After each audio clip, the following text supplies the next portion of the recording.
begitu mengapresiasi setiap penggalan pengalaman yang kemudian dituliskan oleh Kak Esther gitu tuh. Karena ini pengalaman nyata gitu. Di tulisan Kak Esther yang pertama mungkin yang tentang flirting itu, yang bagaimana cara memikat wanita kayak gitu, itu kan laki-laki sering salah kaprah ya.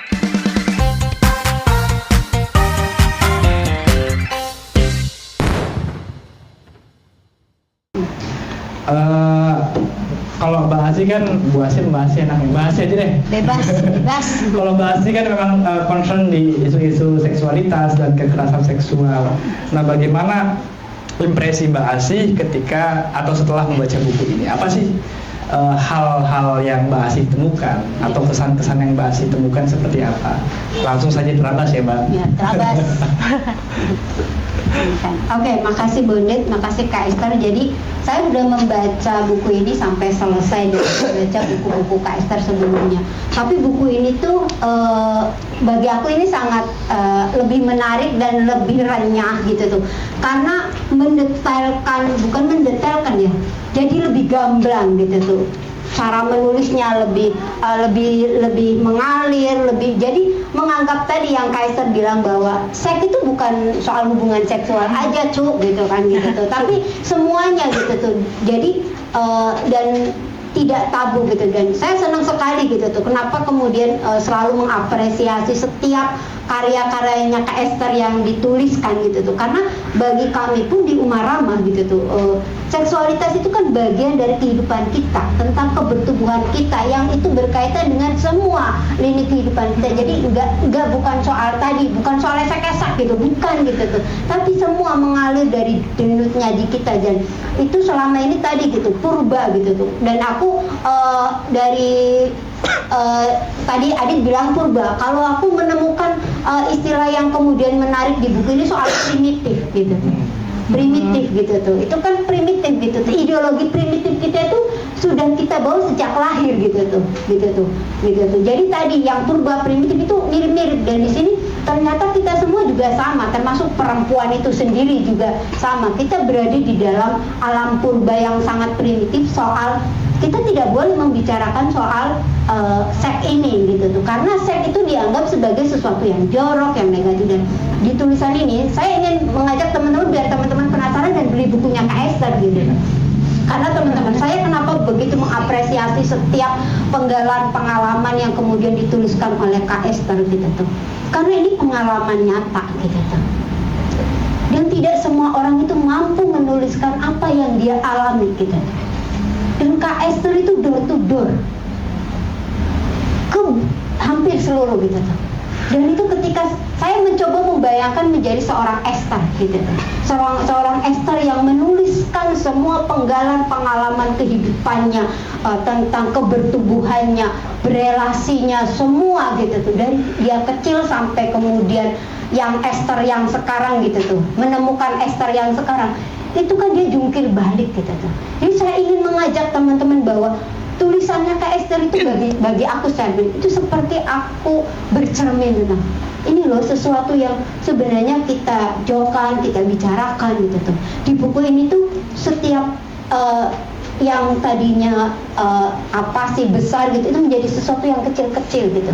Dari mulai perilaku soal yang teman dating gitu, yang kemudian soal yang perilaku gonore, yang kemudian trisam dan lain sebagainya. Tapi Kak Esther juga mengajak bagaimana kita membongkar kesadaran kita gitu, akal pikir kita tentang pemahaman kita tentang seks itu sendiri gitu. Seksualitas yang di dalamnya mungkin disingkat menjadi seks gitu, karena menjadi satu judul buku yang agar ini juga kemudian orang mau membaca dan tidak menganggap ini tabu.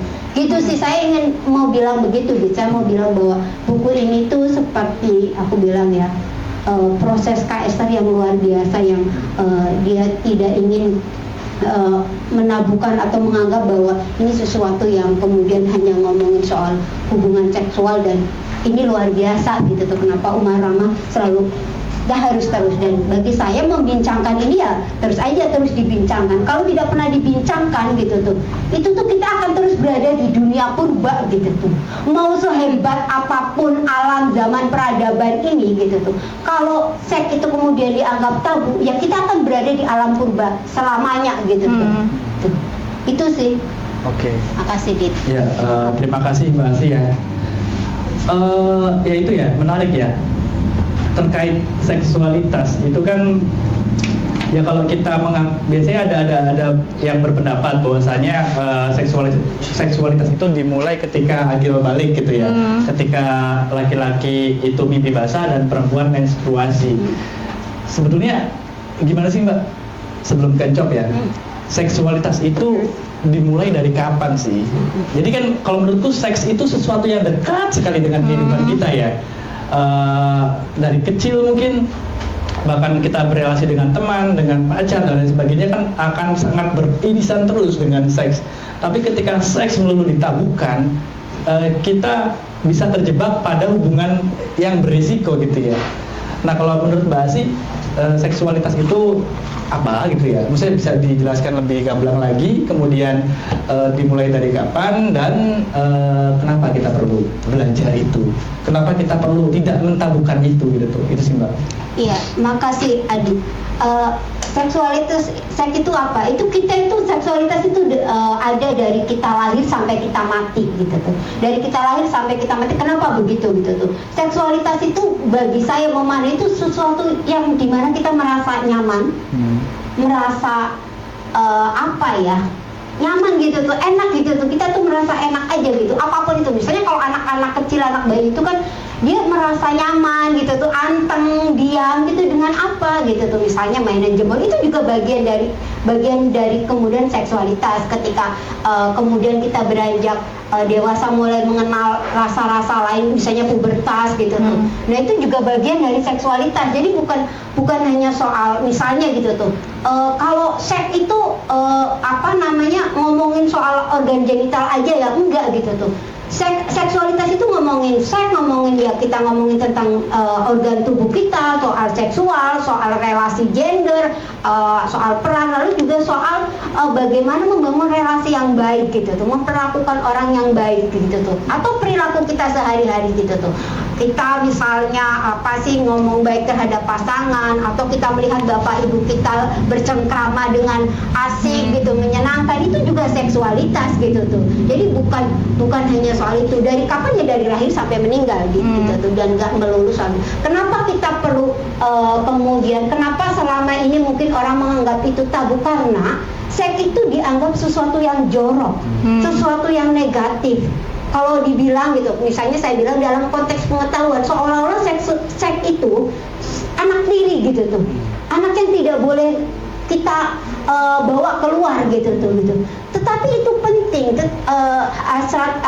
Seksualitas itu kan ada di dalam diri kita semua manusia gitu. Kita makhluk seksual. Dan pengetahuan itu harus kita dapat, kita tahu kenapa sih saya kok ada rasa kenapa sih saya merasa nyaman gitu tuh dengan bagian tubuh saya yang ini gitu tuh.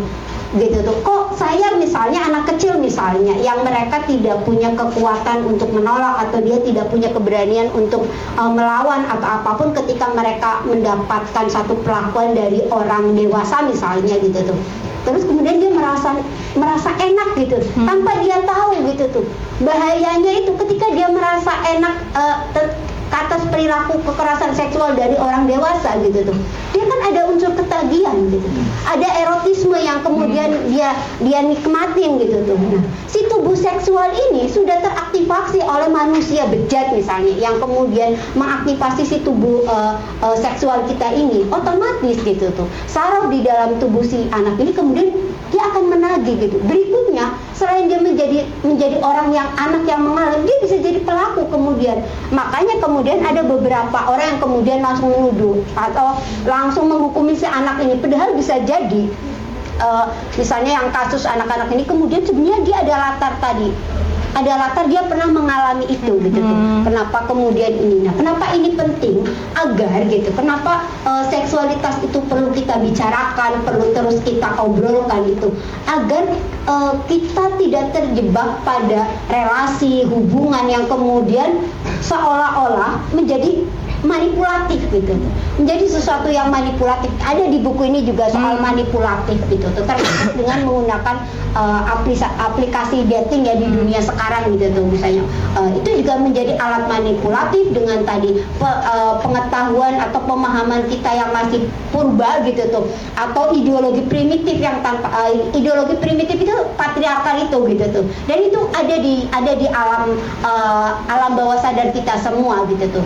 Nah, itu kan perlu terus kita bicarakan. Kita aja yang di rumah Rama misalnya kita sering membicarakan, kadang-kadang itu juga kita masih bias atau kadang-kadang kita masih terjebak gitu tuh untuk menilai soal pelakor gitu dan lain sebagainya gitu, tanpa tahu malah pelakornya padahal bisa jadi pelakor juga bisa jadi kita tidak membenarkan pelakornya gitu, tapi kenapa kemudian pelakornya yang ini, kenapa tidak kemudian kita bongkar yang si laki-lakinya ini. Nah, itu sih, jadi tidak kemudian mudah sekali kemudian kita mungkin menjadi orang yang mengalami, atau kemudian kita mudah sekali menghukumi atau menganggap bahwa seks itu sesuatu yang jorok, yang enggak. Seksualitas itu tentang kita berkehidupan menjadi manusia yang bertanggung jawab terhadap dirinya, biar tidak seperti yang kamu bahas di awal, apa sih, gara-gara apa, gonore Sange titik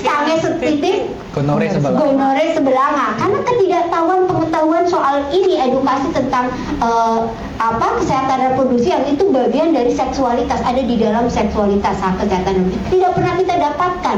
Kita dapat pengetahuan itu dari mana? Dari film bokep, coba-coba teknis doang, nggak ada pengetahuan karena kalau begini apa resikonya, kalau begini siapa, anak kecil tahu dari mana? Kita yang gede aja nggak tahu kok. Di mana? Di rumah nggak ada, di sekolah nggak ada, di pesantren nggak ada, di kampus nggak ada, gitu. Terus kita dapat dari mana? Taunya di YouTube. Dari bukunya guys. Kita bisa tahu dari sini. Kalau di YouTube itu dia bongkar. Saya pikir itu sih. Jadi bertanggung jawab menjadi manusia yang kemudian berdaulat atas tubuhnya, gitu tuh. Itu sehingga tidak menjadi manusia seperti kucing dalam karung. Oke, terima kasih Mbak Asih. Itu ya kesimpulannya, seks kita memang perlu dibantu. Iya, benar. Dibantu dengan pengetahuan ya. Dengan pengetahuan gitu tuh. Oke, selanjutnya kita sambung ke Mbak Encop. Ini perempuan muda ini. Sama sih pertanyaannya mengenai impresi setelah membaca buku ini. Apa sih yang muncul di kepala Mbak Encop itu setelah membaca buku ini? Atau ada tulisan yang paling menarik juga plus Oke.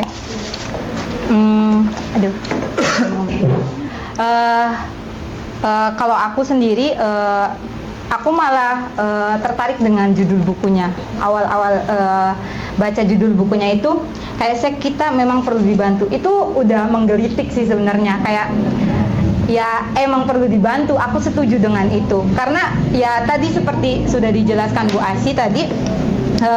Kita dapat pengetahuan seksualitas secara utuh dari mana sih, kayak gitu, dari keluarga, dari teman, atau dari sekolah, atau dari pesantren mungkin ya. Aku karena dari pesantren itu nggak dapet gitu. Kayak dari sekolah aja yang kita dapat itu hanya sekedar proses pembuahan yang akan jadi bayi, terus kayak gitu. Itu kan hanya sekedar itu yang selalu dipelajari itu hanya sekedar seksualitas yang di permukaan, tapi tidak menyentuh kepada misalkan bagaimana relasi yang baik dengan sesama manusia, kayak gitu. Itu kan kita nggak dapat itu. Makanya banyak banget kayak di sini dijelasin di tulisan Kak Esther yang pertama mungkin yang tentang fleeting itu, yang bagaimana cara memikat wanita, kayak gitu. Itu kan laki-laki sering salah kaprah ya, maksudnya dengan dia menunjukkan ketertarikan dengan wanita itu dengan misalkan sweet padahal itu kekerasan kan, yang itu bisa menimbulkan yang dia sukai itu nggak nyaman dan malah menjadi benci, bukan menjadi suka sama dia, kayak gitu. Dari situ aja maksudnya udah kelihatan kan ya kita itu emang perlu dibantu kayak gitu. Jadi dari situ aja udah kelihatan kayak gitu. Yang sering disalahpahami lagi kan ya yang soal tadi, kita ngertinya itu seks itu ya tentang pertemuan antar kelamin tadi, bukan yang menyeluruh. Kalau seks itu bukan hanya tentang itu, tapi bagaimana ada intimasi, ada pengenalan diri, Kalau misalkan kita belum mengenal diri sendiri, itu akan ketika menjalani relasi dengan orang lain kayak gitu, itu sering banget kayak terjebak pada relasi manipulatif, dan itu pun ada di buku ini kayak gitu. Kita tuh yang perempuan-perempuan ya khususnya itu banyak banget sih. Aku sering dengar kayak dia tuh sebenarnya udah tahu kalau laki-lakinya itu brengsek gitu. Tapi feeling itu tuh udah ada, tapi karena dia selalu disuguhi oleh media yang menunjukkan kalau misalkan perempuan itu bisa merubah laki-laki yang brengsek itu jadi baik gitu. Itu jadi membuat menjadi motivasi perempuan untuk udah aku harus tahan dengan segala pukulan ini, segala caci makian ini untuk tetap bertahan sama dia itu. Padahal ya seperti kata-kata yang di buku ini, walaupun cinta butuh pengorbanan, tapi nggak menjadikan kita untuk jadi alat tinju. Itu juga kayak gitu kan. Iya, samsak tinju kan enggak kayak gitu. Jadi ya balik lagi, aku ketika baca buku ini, aku setuju, maksudnya banyak pengalaman-pengalaman yang relate, ataupun misalkan pengalaman-pengalaman yang nggak aku rasain juga aku jadi belajar kayak gitu. Dulu kan aku ngerasanya ketika kita membicarakan tentang seks itu sangat vulgar. Tapi ketika aku baca buku dari Kak Esther ini, aku kan baca dari yang pertama sampai yang keempat ini ya. Iya, tidak dikasih sepeda ya. Dikasih sepeda. Jadi itu ternyata ngobrolin tentang seks itu nggak sevulgar itu ya. Maksudnya kalau misalkan kita menyampaikan dengan baik, atau tadi kata Kak Esther itu romantis loh kayak gitu, jenaka kayak gitu, itu akan jadi berbeda kayak gitu. Apa yang kita serap, yang kita yang kita dapatkan itu akan berbeda kayak gitu. Yang siapa lagi ya, banyak sih sebenarnya yang judul-judul yang menarik. Terus juga soal yang aku selalu tertarik di setiap buku Kak Esther itu, Kak Esther selalu menceritakan tentang ponakannya. Iya, di situ aku tuh nggak pernah bisa begini sama ponakanku sendiri kayak gitu. Jadi antara Kak Esther dengan ponakannya membicarakan seks itu nggak malu-malu kayak gitu. Dulu ponakanku pernah nanya tentang softtek aja, itu aku malu untuk jawab. Ini buat apa, Bi? Misalkan kayak gitu. Aku pasti akan jawab begitu kayak gitu. Dan ketika baca buku Kak Esther yang sampai ponakannya itu ngomong, ini penis loh, ini vagina loh, itu aku bisa kayak gini ya ternyata ya. Itu aku takjub sih, karena aku nggak pernah merasakan itu di keluarga aku sendiri kayak gitu. Ya gimana ya, karena dari pengenalan anggota tubuh aja, yang anggota tubuh yang seks itu nggak pernah dikasih tahu, nggak pernah dikenali. Kayak misalkan ini mata, ini hidung, ini bibir kayak gitu. Yang nanti yang ini skip. Iya, yang ini di skip kayak gitu. Ini skip. Mungkin kalau misalkan dari kecil sampai besar kita nggak mendengar dari obrolan orang dewasa, kita nggak akan tahu itu namanya apa. Mungkin ya. Itu mungkin ya, bisa jadi karena ya itu nggak pernah dikenali kayak gitu. Jadi ketika banyak anak-anak yang misalkan dia punya keluhan tentang reproduksinya, misalkan tentang keputihan ya, yang sering banget jadi keluhan aku sering dengar, itu nggak berani untuk menanyakan.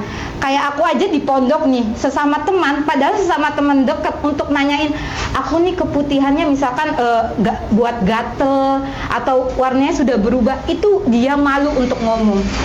Jadi ya apa akan jadi bumerang sendiri ketika kita masih menabuhkan seks ini, obrolan tentang seks ini, yaitu akan jadi bumerang ke diri kita sendiri dan lingkungan sekitar kayak gitu sih.